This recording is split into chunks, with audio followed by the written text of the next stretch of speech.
ভারতীয় সহায়তায় বলবো, তাদের পৃষ্ঠপোষকতায়, তাদের এমনকি আধিপত্যের মধ্য দিয়ে শেখ হাসিনা সরকার এইখানে জনগণের ভোটের অধিকার কেড়ে নিয়ে একটা যে স্টিম রোলার ফ্যাসিস্ট শাসন চালিয়েছে, তার বিরুদ্ধে একটা ঐক্য গড়ে উঠেছে দেশে।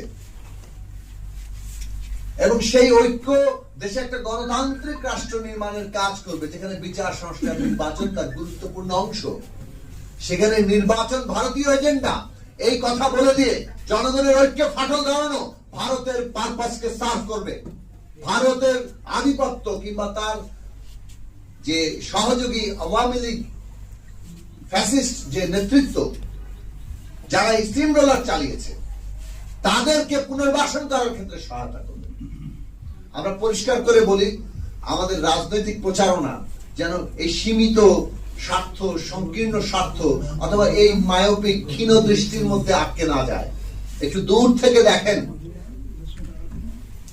এবং বাংলাদেশের জনগণের স্বার্থ, দেশের স্বার্থকে সর্বাগ্রে রাখেন। সেটা আজকের দিনে গণতান্ত্রিক উত্তরণের জন্য জরুরি।